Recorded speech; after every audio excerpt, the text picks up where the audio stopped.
जय हिंद दोस्तों, मैं कमल धीमान केडी लर्निंग हब में आपका स्वागत करता हूं। ठीक है, तो बेसिकली आज हम बहुत ही इंपॉर्टेंट टॉपिक लेके आए हैं। ठीक है, कौन सा टॉपिक लेके आए हैं? तो आज हम उत्तराखंड के लिए टेस्ट सीरीज लेके आए हैं। ठीक है, जो प्रीवियस ईयर क्वेश्चन पेपर हो गए हैं, वो सारे पेपर्स हम सॉल्व करवाएंगे। ठीक है, तो ये टू पार्ट्स में करवाऊंगा मैं। फर्स्ट पेपर भी जो है ये 2017 का पेपर है। 2017 में, इससे पहले जो है उत्तराखंड पीसीएस एग्जाम हुआ था, ये प्री का 2017 का पेपर है। इसको मैं टू पार्ट में करवाऊंगा। इस पार्ट में 74 क्वेश्चन होंगे और इससे अगले पार्ट में जो होंगे वो उसके आगे के क्वेश्चन 150 तक होंगे। ठीक है, तो ये सारे आयोग द्वारा क्वेश्चन पूछे गए, ये ओरिजिनल पेपर है आयोग का, और इसी से हम सारे क्वेश्चन सॉल्व करेंगे। ठीक है, चलिए आगे बढ़ते हैं। और ये उत्तराखंड का जो प्री एग्जाम 3 अप्रैल को होने वाला, उसके लिए बहुत ज्यादा इंपॉर्टेंट है। अगर ये आप देखते हैं तो आपको बहुत बेनिफिट मिलने वाला है इससे। ठीक है, चलिए आगे बढ़ते हैं।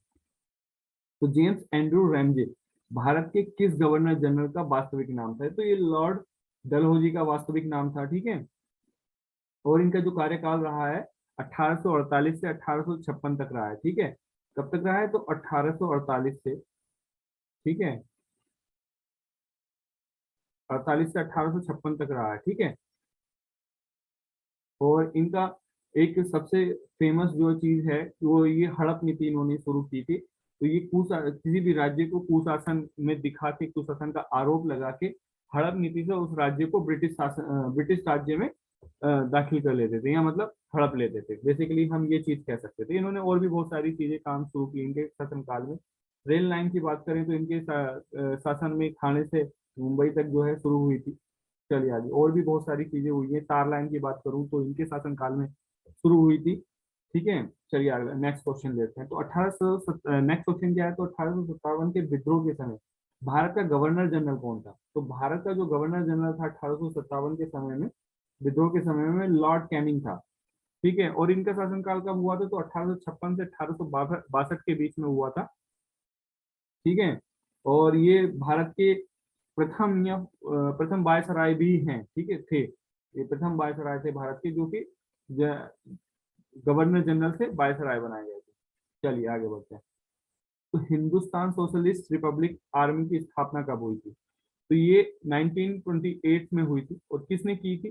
तो ये चंद्रशेखर आजाद ने दिल्ली के फिरोजशाह कोटला मैदान में की थी। ठीक है, कहाँ की थी? तो फिरोजशाह कोटला मैदान में की थी, दिल्ली के। किसने की थी? तो चंद्रशेखर आजाद ने की थी। आगे बढ़ेंगे। ठीक है, तो निम्नलिखित में से कौन सा काकोरी कांड से संबंधित नहीं था? तो ये सूर्य सेन नहीं थे। ठीक है, सूर्य सेन नहीं थे। राम प्रसाद बिस्मिल और राजेंद्र लाहिड़ी और असफ अल्लाह, ठीक है, ये सारे जो थे शामिल थे। बस ओनली कौन नहीं थे? तो सूर्य सेन नहीं थे। ठीक है, और ये हुआ कब था? तो ये हुआ था 9 अगस्त 1925 में हुआ था। तो लखनऊ से सहारनपुर के लिए ट्रेन जा रही थी, एट डाउन। एक ट्रेन का नाम था एट डाउन। तो उसी ट्रेन में ये सब लखनऊ के पास में एक काकोरी की जगह का नाम है काकोरी, वहां पर हुआ था ये। ठीक है, आगे बढ़ेंगे। निम्नलिखित में से, निम्नलिखित में, 10 सेकेंड रुकेंगे, एक मिनट।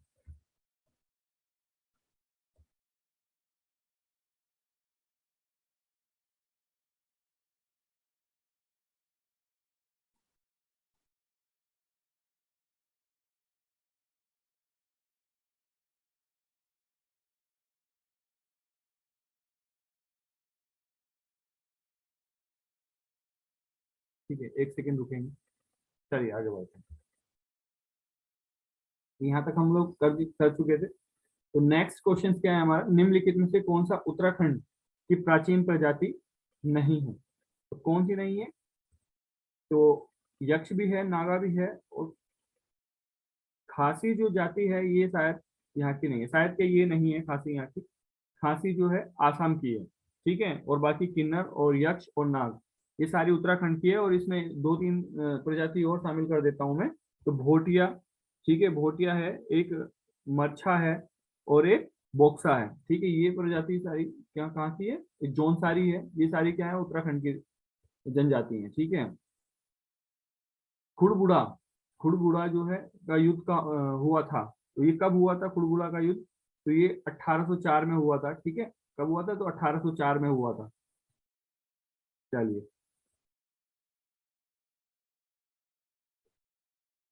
ठीक है। तो अगला नेक्स्ट क्वेश्चन क्या देखते हैं। 1946 में पर्वतीय क्षेत्र के लिए अलग प्रशासनिक भाग बनाने की मांग किसने की थी? तो ये किसने की थी? श्रीदेव सुमन ने की थी, या फिर बद्रीदत्त पांडे ने की थी, या पीसी जोशी ने, या मानवेंद्र साहा ने की थी? ठीक है, तो ये बद्रीदत्त पांडे ने की थी। चलिए आगे बढ़े।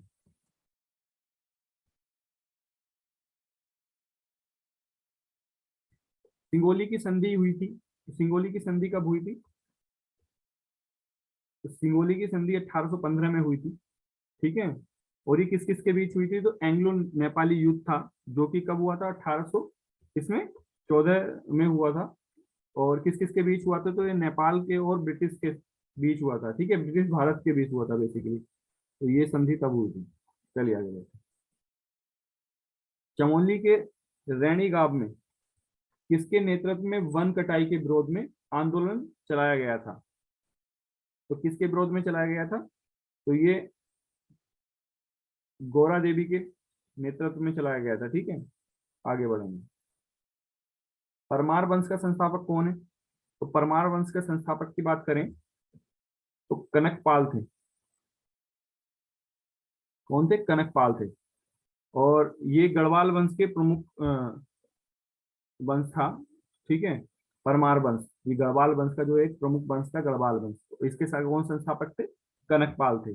निम्नलिखित में से कौन सा प्राचीन बलित पर्वत नहीं है? तो ये आरावली जो है नहीं है, ठीक है। ये बलित पर्वत नहीं है, आरावली,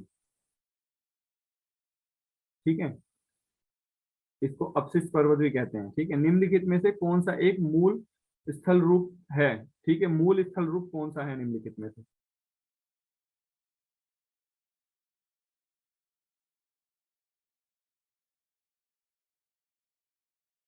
तो अपशिष्ट पर्वत की बात करूं तो ये मूल स्थल रूप है, ठीक है।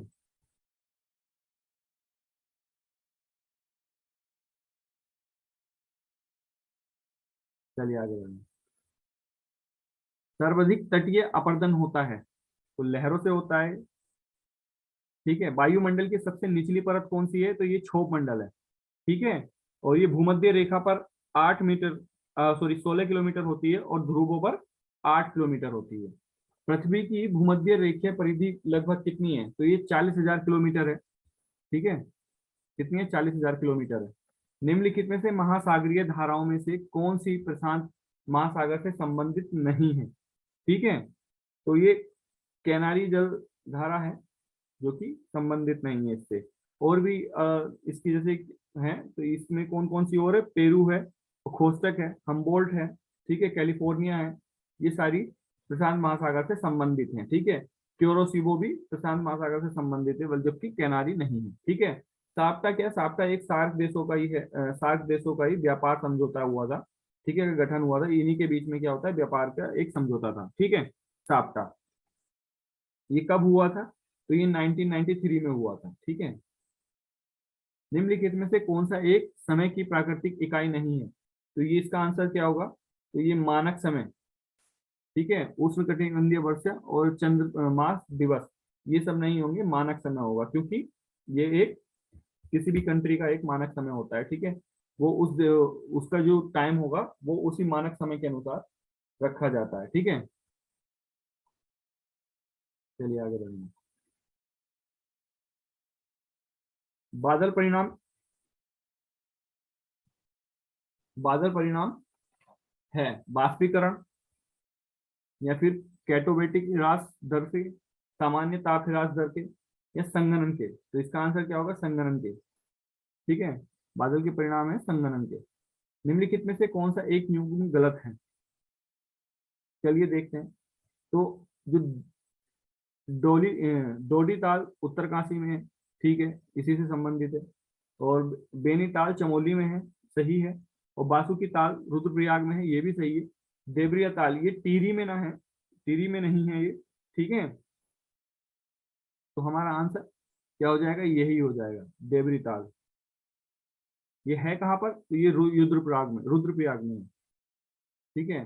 खातलिंग ग्लेशियर कहाँ स्थित है, तो खातलिंग ग्लेशियर टिहरी गढ़वाल जिले में स्थित है। ठीक है। और इस ग्लेशियर, ये ग्लेशियर फेमस है किसके लिए, तो ब्रिंगना नदी के लिए जो है ये ग्लेशियर बहुत फेमस है। तो यहीं से कौन सी रिवर निकलती है, तो ब्रिंगना रिवर निकलती है। ठीक है, ये वहाँ की लोकल रिवर है। पूर्वी धूलीगंगा की सहायक रिवर कौन सी है, तो ये काली नदी है। पूर्वी धूलीगंगा की सहायक नदी कौन सी है, काली नदी है। चलिए आगे बढ़ेंगे। उत्तराखंड राज्य के किस राष्ट्रीय पार्क को 2016 में प्रोजेक्ट टाइगर परियोजना के अंतर्गत सम्मिलित किया गया था। ठीक है, तो ये राजाजी पार्क को किया गया था सम्मिलित इसमें। ठीक है, और ये कहाँ कहाँ मतलब कितनी एरिया में कवर होता है ये, तो ये हरिद्वार, देहरादून और पौड़ी गढ़वाल, ये इतनी जगह पे कवर होता है। कलिसा सोड भूस्खलन क्षेत्र उत्तराखंड में कहाँ स्थित है। ठीक है, तो ये कहाँ पर है, श्रीनगर और रुद्रप्रयाग के मध्य में ये स्थित है।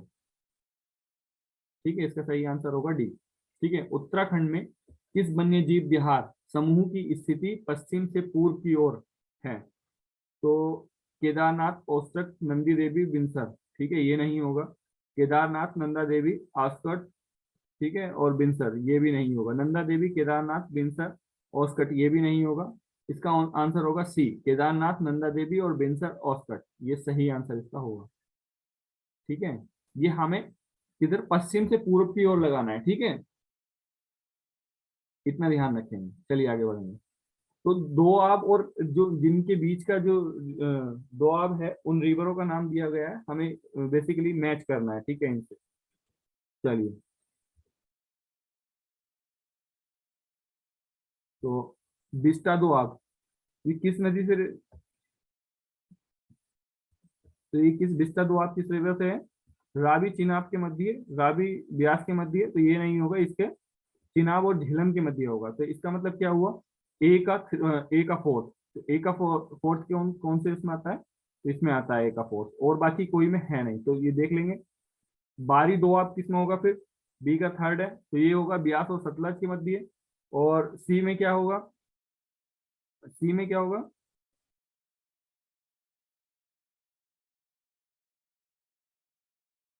थोड़ा सा मैं गलती कर गया हूँ यहाँ पे।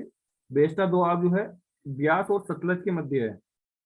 ठीक है, ब्यास और सतलज के मध्य है, ना कि चेनाब और झेलम के। तो हमारा जो आंसर होगा वो ए होगा।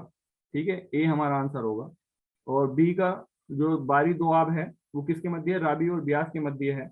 और रचना दो जो आब है तो रावी और चेनाब के मध्य है। और चार्ज दो आब जो है चेनाब तथा झेलम के दोनों मध्य है। ठीक है, आगे बढ़ेंगे। निम्नलिखित में से भारत में कौन सा जैव विविधता का एक संवेदनशील स्थान माना जाता है, तो कौन सा माना जाता है, तो ये पश्चिमी घाट को माना जाता है। ठीक है, चलिए आगे बढ़ेंगे। कोपेन के जलवायु वर्गीकरण के अनुसार निम्नलिखित में से कौन सा उत्तरी बंगाल सही उत्तरी पूर्वी का उपयुक्त वर्णन करता है। ठीक है, तो ये कौन करता है, ठीक है, उष्ण कटिबंधीय मानुष वर्षा वन, या फिर उपोष्ण कटिबंधीय मानुष वर्षा वन, या फिर उष्ण कटिबंधीय आर्द्र एवं शुष्क जलवायु या मानसून सवाना। ठीक है, जिसको बोलते हैं शुष्क सर्दी सहित आर्द्र उपोष्ण जलवायु, तो इसका आंसर हमारा क्या होगा, डी होगा, शुष्क सर्दी सहित आर्द्र उपोष्ण जलवायु। ठीक है, चलिए आगे बढ़ेंगे।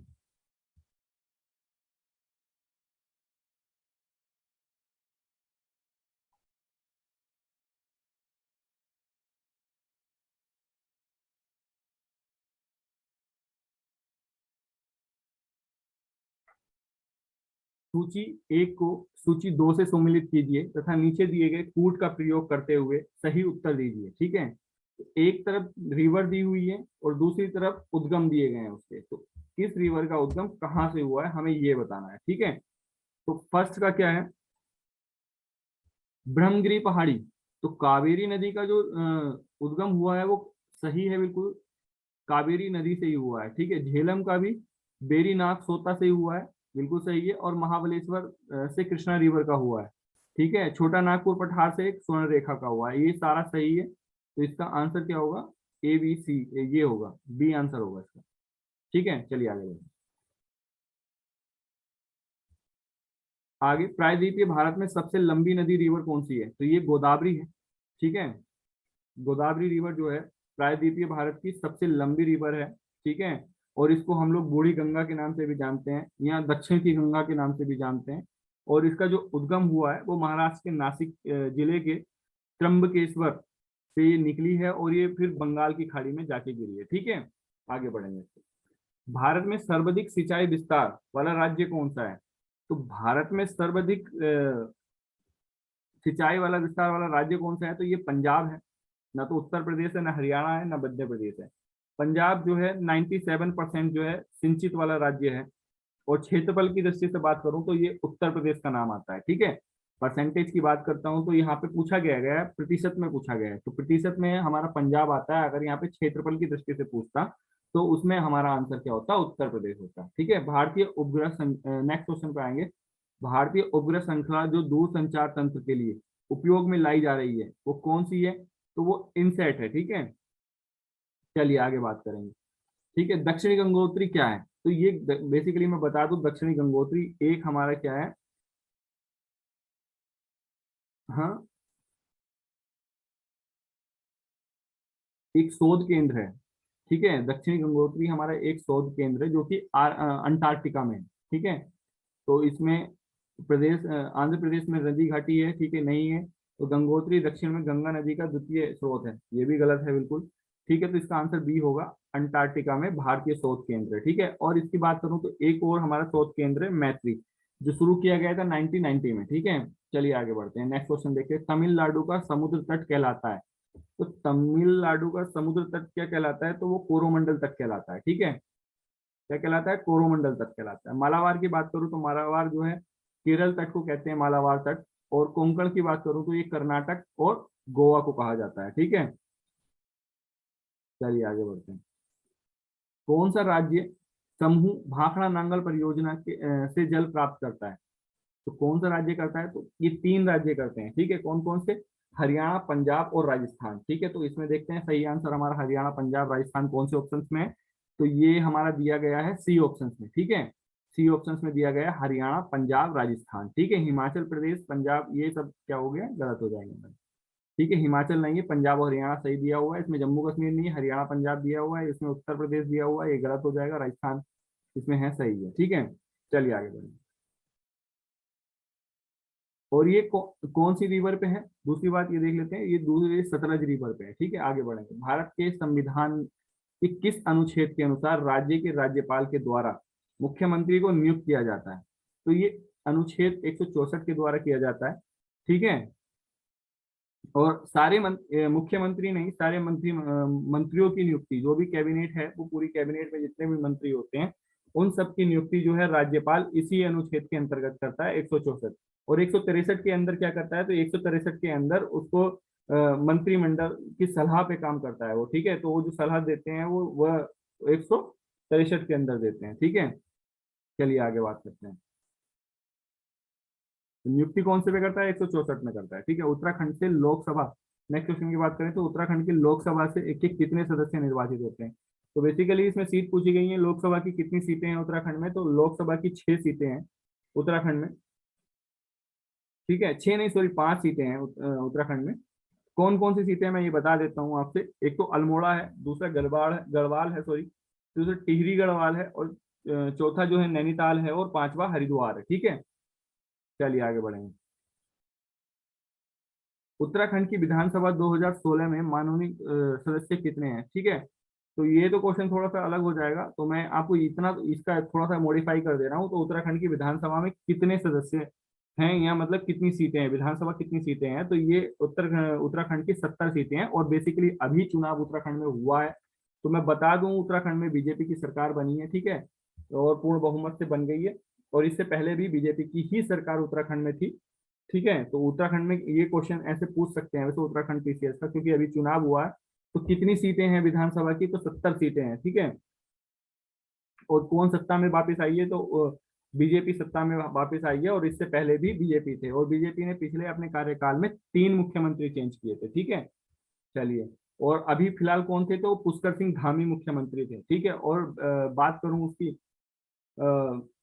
राज्यपाल की, तो वहां के राज्यपाल कौन थी, तो बेबी रानी मौर्य जो है राज्यपाल थी, है अभी बेसिकली। चलिए आगे बढ़ेंगे।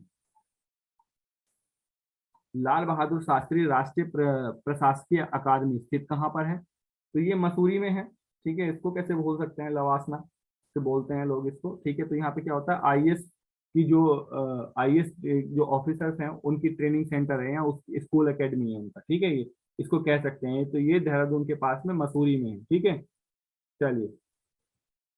और ये कब बना था, तो इसका जो बना जो था ये 1958 में बना था। ठीक है, इसकी बात रखते हैं। हैदराबाद में क्या है, तो ये आईपीएस की ट्रेनिंग होती है यहाँ पे। चलिए आगे बढ़ते हैं। उत्तराखंड लोक सेवा आयोग के प्रथम अध्यक्ष कौन थे, तो उत्तराखंड लोक सेवा आयोग के प्रथम जो अध्यक्ष थे, तो एपी नवानी है, नवानी थे। ठीक है, कौन थे, एपी नवानी थे। और वर्तमान अध्यक्ष की बात करूं तो कौन है, तो आनंद सिंह रावत है। वर्तमान में जो उत्तराखंड लोक सेवा आयोग के अध्यक्ष हैं वो कौन है, आनंद सिंह रावत हैं। ठीक है, और ये रिटायर्ड हैं जनरल, ये कमांडेंट जनरल जनरल से शायद रिटायर्ड हैं। ठीक है, चलिए आगे बढ़ेंगे। निम्नलिखित में से उत्तराखंड की महिला राज्यपाल कौन थी, तो उत्तराखंड की महिला राज्यपाल जो है मार्गरेट थी।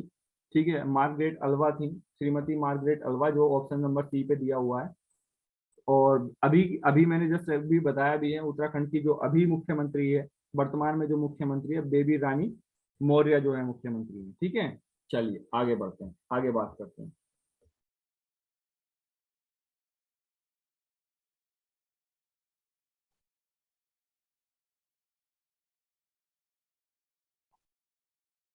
भारतीय संघवाद में नेक्स्ट क्वेश्चन लेंगे 42। भारतीय संघवाद में विविधताओं में एकता को प्रोन्नत करने हेतु निम्नलिखित में से किन संस्थानों को आवश्यक माना गया है। ठीक है, तो अंतरराज्य, ऑप्शन ए क्या कहता है, ऑप्शन ए कहता है अंतरराज्य परिषद एवं राष्ट्रीय विकास परिषद। ऑप्शन बी कहता है वित्त आयोग एवं क्षेत्रीय परिषद। और सी ऑप्शन क्या कहता है, तो एकल न्यायिक व्यवस्था एवं अखिल भारतीय सेवाएं। और ऑप्शन डी कहता है उपरोक्त सभी। तो इसका और मेरे राय में तो ऑप्शन डी इसका जो है बिल्कुल सही है, और बिल्कुल सही है, ये आंसर 100% सही है, उपरोक्त सभी। ठीक है, क्यों, क्योंकि इन दोनों के ये जितने सारे इसमें दिए हुए हैं, आयोग दिए हैं, ये जितने भी परिषद दी हुई हैं, इनमें सभी में राज्य के भी और केंद्र के भी दोनों के सदस्य होते हैं। ठीक है, इसीलिए इनका दोनों का आंसर ये सारे सही होंगे। ठीक है, संविधान के किस अनुच्छेद के अनुसार, नेक्स्ट क्वेश्चन लेंगे, संविधान के किस अनुच्छेद के अनुसार जम्मू व कश्मीर राज्य को एक विशेष दर्जा दिया हुआ है, तो ये 370 के तहत दिया हुआ था, है नहीं, क्योंकि ये पुराना पेपर है, इसीलिए 2017 का पेपर है, इसमें इस तरह का क्वेश्चन इसीलिए पड़ा हुआ है। तो ये 370 को अब हटा दिया गया है। कब हटाया गया है, तो 5 अगस्त 2019 को हटा दिया गया है। दो यूनियन टेरिटरी में कन्वर्ट कर दिया गया है जम्मू कश्मीर को। कौन कौन सी, लद्दाख को कर दिया गया है और एक में जम्मू कश्मीर को कर दिया है। तो दो यूनियन टेरिटरी बना दी है और दो 370 को हटा दिया गया है। चलिए आगे बढ़ेंगे। तो क्वेश्चन नंबर 44 क्या कहता है, संविधान के किन अनुच्छेदों के अनुसार ओबीसी अन्य पिछड़ा वर्ग को आरक्षण के प्रावधान दिए गए हैं। ठीक है, तो ये किसके अनुसार दिए गए हैं, एक सेकेंड रुकेंगे जरा। तो कौन सा होगा, ऑप्शन ए अनुच्छेद 13 का सेकंड पार्ट था, अनुच्छेद 14। ऑप्शन बी में क्या कहता है, अनुच्छेद 14 और 15। ठीक है, ऑप्शन सी में क्या कहता है, अनुच्छेद 14 का फोर्थ पार्ट और 16 का फोर्थ पार्ट। तो मुझे लगता है यही आंसर इसका सही है। ठीक है, अनुच्छेद 14 का फोर्थ पार्ट और 16 का फोर्थ पार्ट, क्योंकि अनुच्छेद 17 और 18 में भी नहीं है। भारत, नेक्स्ट क्वेश्चन देखते हैं। भारतीय गणराज्य के संविधान का कौन सा अनुच्छेद व्यक्ति की प्राण एवं दैहिक स्वतंत्रता के संरक्षण को संबंधित है। तो कौन सा है, आर्टिकल 19, आर्टिकल 21, आर्टिकल 20 और आर्टिकल 22। तो आर्टिकल 21 ही प्राण एवं दैहिक स्वतंत्रता का संरक्षण से संबंधित है। ठीक है, आगे बढ़ेंगे।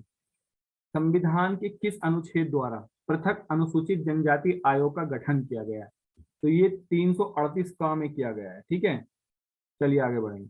संयुक्त राष्ट्र संघ के प्रजातंत्रीकरण की मांग का संबंध मुख्यतः किससे है, ठीक है, महासभा से है, या फिर सुरक्षा परिषद से है, न्याय परिषद से है, आर्थिक सामाजिक परिषद से है। तो ये सुरक्षा परिषद से है, ठीक है। किससे? सुरक्षा परिषद से, यूएन से। और इसमें दो तरह के सदस्य होते हैं इसके। कौन कौन से? एक तो स्थायी सदस्य और एक अस्थायी सदस्य। स्थायी सदस्य में इसके 5 सदस्य हैं और अस्थायी सदस्य में 10 सदस्य हैं। अस्थायी सदस्यों का जो होता है चुनाव होता है, 2 साल के लिए चुने जाते हैं और 2 साल के बाद फिर से चुनाव होता है, ठीक है। जो देश चुने जाते हैं वो 10 आ जाते हैं। और 5 सदस्य जो स्थायी हैं उसके, वो कौन कौन से हैं? तो चीन है, फ्रांस है, रूस है, ब्रिटेन है और अमेरिका है। तो ये 5 सदस्य क्या है? स्थायी सदस्य, ठीक है। चलिए आगे बढ़े। भारत में सार्क सम्मेलन सर्वप्रथम किस वर्ष आयोजित किया गया था? तो ये 1986 में किया गया था, ठीक है। चलिए आगे बढ़ेंगे। 49 में। वर्ष 1997 में विश्व पर्यावरण सम्मेलन आयोजित किया गया था। तो रियो डी जेनेरिया में किया गया था, नैरोबी में किया गया था, क्योटो में किया गया था, न्यूयॉर्क में किया गया था। तो ये इसका आंसर क्या होगा? क्योटो में किया गया था। और कब किया गया था? 11 दिसंबर 1997 को किया गया था, ठीक है। आगे बढ़ेंगे। भारत में परमाणु सिद्धांत में सम्मिलित है। तो पहला ऑप्शन क्या होगा? पहल ना करना, बिल्कुल सही बात है। एक तरफा प्रतिबंध, ये भी सही है। न्यूनतम विश्वसनीय निवारण, बिल्कुल सही है। तो इसका आंसर क्या हो जाएगा? उपरोक्त सभी हो जाएगा, ठीक है। चलिए आगे बढ़ेंगे। सन 2001 में ब्रिक्स शब्द को किसने गढ़ा है? तो जिम ओनील ने गढ़ा है, बराक ओबामा ने गढ़ा है, जॉन कैंडी ने किया है, व्लादिमीर पुतिन ने किया है। तो इसका जो आंसर होगा, सही आंसर होगा, जेम ओनील ने इस शब्द को दिया है, ठीक है। आगे बढ़ेंगे। किसके शासनकाल में भारत में उदारीकरण के प्रथम चरण को प्रारंभ मिली है? तो ये राजीव गांधी सही नहीं होगा, ठीक है। पीवी नरसिंह राव और अटल बिहारी वाजपेयी और एच डी देवगौड़ा। तो इसका जो सही आंसर होगा वो पीवी नरसिंह राव होगा। इन्होंने जो है तीन नीति थी इनकी, तीन तीन चीजें ये दी थी: उदारीकरण, ठीक है, निजीकरण और वैश्वीकरण, ठीक है। इन चीजों को दिया है। 2016 में निम्न में से किसको राष्ट्रीय दल की मान्यता मिली मिली है? तो ये आईएनएलडी, अकाली दल इनको नहीं मिली हुई है। टीएमसी, हाँ टीएमसी को इनको जो है ये मिली है। राष्ट्रीय 2016 में इनको जो है राष्ट्रीय दल की मान्यता मिल गई थी, ठीक है। और अभी फिलहाल कितनी है? तो 7 पार्टीज हैं, ठीक है, जिनको राष्ट्रीय दल की मान्यता मिली हुई है, ठीक है। चलिए आगे बढ़ेंगे। निम्नलिखित में से किस विद्वान ने स्वतंत्रता के प्रारंभिक वर्षों की भारत की दलीय व्यवस्था का एक दलीय प्रभुत्व वाली व्यवस्था के रूप में वर्णन किया है? तो किसने? मायरन वीनर ने, रजनी कटोरी ने, ठीक है, ऑस्टिन ने, या फिर भिखू पारखी ने। तो इसका जो सही आंसर होगा ऑप्शन बी होगा, रजनी कटोरी ने। तो ये किसने किसने वर्णन किया है? तो रजनी कटोरी ने इसका वर्णन किया है। निम्नलिखित में से, नेक्स्ट क्वेश्चन पे आएंगे, निम्नलिखित में से कौन भारत में राजनीतिक दलों को मान्यता प्रदान करता है? तो भारत का राष्ट्रपति बिल्कुल नहीं करता है, विधि एवं न्याय मंत्रालय ये भी नहीं करता है, लोकसभा का अध्यक्ष तो बिल्कुल भी नहीं करता है, ठीक है। तो इसका जो आंसर, सही आंसर होगा, भारत का निर्वाचन आयोग करता है, ठीक है। कौन करता है? भारत का निर्वाचन आयोग करता है। अगला नेक्स्ट क्वेश्चन क्या होगा? निम्नलिखित में से किस समिति आयोग ने न्याय पंचायतों के गठन की सिफारिश की थी? ठीक है, ये बच्चों बच्चों को रटा रहता है, ठीक है। बलवंत राय मेहता समिति ने, बिल्कुल गलत है। जीवी के राव समिति ने, ये भी गलत है। और सरकारी आयोग ने, ये भी गलत है। तो इसका आंसर जो होगा, अशोक मेहता समिति ने पंचायतों गठन की सिफारिश की थी। किसने की थी? तो अशोक मेहता समिति ने की थी। चलिए आगे बढ़ेंगे।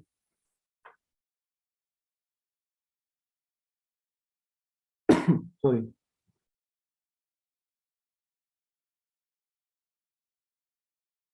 पंचायत राज व्यवस्था का निम्न में से किसमें उल्लेख है? तो पंचायती राज व्यवस्था का जो है राज्य सूची में उल्लेख है, ठीक है। और मैं इसमें कितने कितने विषय हैं मैं ये भी चलो बता देता हूँ, ठीक है। तो संघ सूची में कितने विषय हैं देखेंगे। तो संघ सूची में जो है 100 विषय हैं। और राज्य सूची की बात करूं तो 61 है। और इसमें कुछ राज्य सूची में कुछ बढ़ा दिए गए हैं, शायद 66 कर दिए गए हैं। मूलतः इसमें 66 ही है, ठीक है। लेकिन अभी हम जो आंसर लगाते हैं वो 61 लगाते हैं, ठीक है। समावर्ती सूची की बात करूं तो मैं 47 है, ठीक है इसमें। चलिए आगे बढ़े।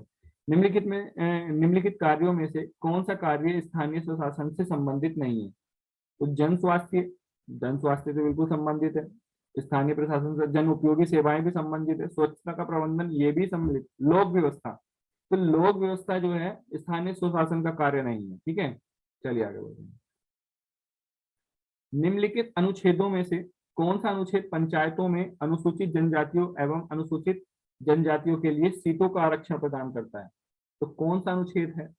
ठीक है, तो ये ऑप्शन ए होगा इसका आंसर। ठीक है, तो अनुच्छेद 243 डी में ये आरक्षण है।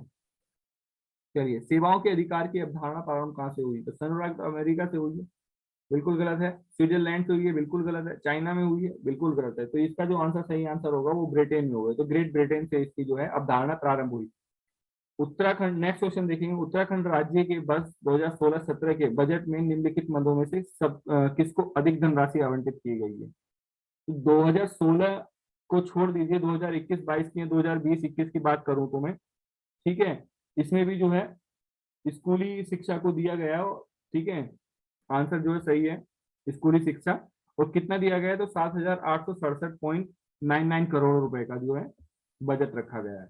आगे बढ़ेंगे। उत्तराखंड राज्य की सबसे बड़ी जल विद्युत परियोजना कौन सी है? तो ये टिहरी परियोजना है। सबसे बड़ी परियोजना जो है उत्तराखंड राज्य की, टिहरी परियोजना है।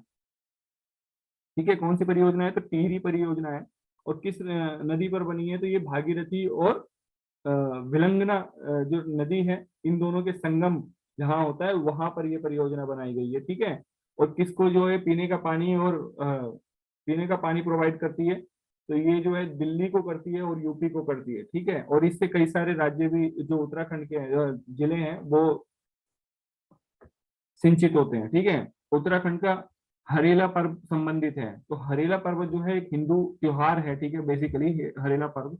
और ये मैं बता दूं आपको पहले ही, ये पौधारोपण से जो है पौधारोपण कराया जाता है इसमें। ठीक है, चलिए आप ऑप्शन देख लेते हैं। तो पौधारोपण पहला ही आंसर दे दिया, ऑप्शन दे दिया इसमें। तो इसका आंसर क्या होगा? पौधारोपण होगा। ठीक है, चलिए आगे बढ़ते हैं। निम्नलिखित में से उत्तराखंड का कौन सा एयरपोर्ट सर्वाधिक संचालन में है?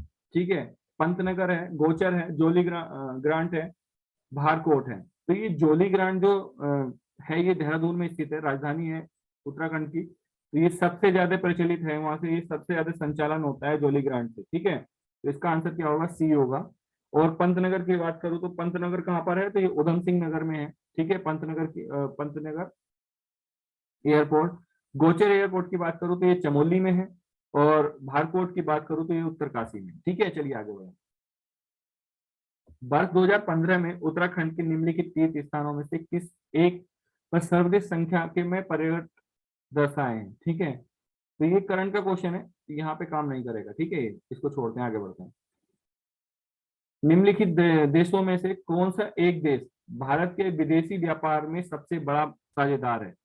ठीक है, तो ये बेसिकली ये भी करंट का क्वेश्चन है, लेकिन ये यहाँ पे काम देगा। ठीक है, मैं बता देता हूँ, वर्तमान में भी सबसे बड़ा विदेशी व्यापार कौन है इंडिया का? तो ये चाइना है। ठीक है, चीन है। सबसे बड़ा विदेशी व्यापार जो है हमारा चीन से होता है। ठीक है, राष्ट्रीय कृषि बीमा योजना भारत में किस वर्ष में प्रारंभ हुई थी?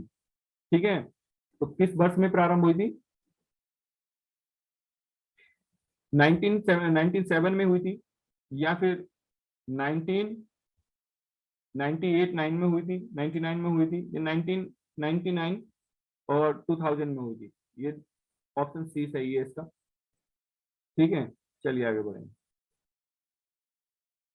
2011 की जनगणना के अनुसार भारत में निम्नलिखित राज्यों में से किस राज्य में न्यूनतम लिंग अनुपात है? तो ये हरियाणा इस पे हमेशा से नंबर 1 पे रहा है। ठीक है, चलिए आगे बढ़ेंगे। भारत में राष्ट्रीय और इसका लिंग अनुपात कितना था? तो 879 था इसका लिंग अनुपात।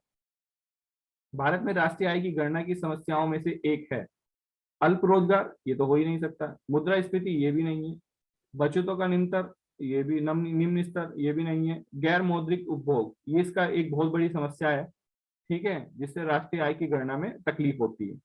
चलिए आगे बढ़ेंगे। सॉरी। भारत में कृषि के लिए पुनर्वित्त प्रदान करने वाला सर्वोच्च बैंक कौन सा है? तो आरबीआई तो बिल्कुल नहीं करता है, आरबीआई। तो नाबार्ड, एलडीबी और एसबीआई। ठीक है, बेसिकली कृषि के लिए सबसे अच्छा जो बैंक है नाबार्ड बैंक है, सबसे बड़ा बैंक।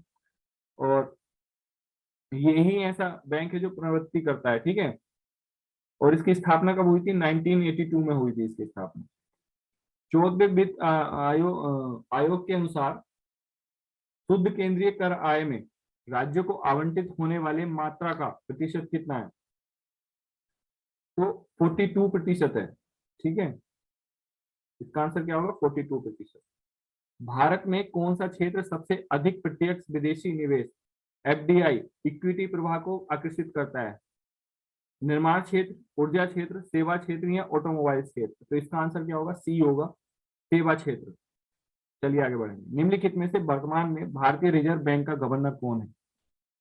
तो डी सुब्बा राव। ये अच्छा, बेसिकली ये करंट का क्वेश्चन है, तो ये पुराने 2017 का पेपर है ना, तो इसमें इसका ऑप्शन होगा ही नहीं। मैं बता देता हूँ आपको, शक्तिकांत दास वर्तमान में जो है भारतीय रिजर्व बैंक के गवर्नर है। ठीक है, कौन है? शक्तिकांत दास है। ठीक है, तो 74 क्वेश्चन इस 2017 के प्री के पेपर के यहाँ पे कंप्लीट होते हैं। इसके नेक्स्ट पार्ट में इसके बाकी आगे के जो है क्वेश्चंस करवाए जाएंगे।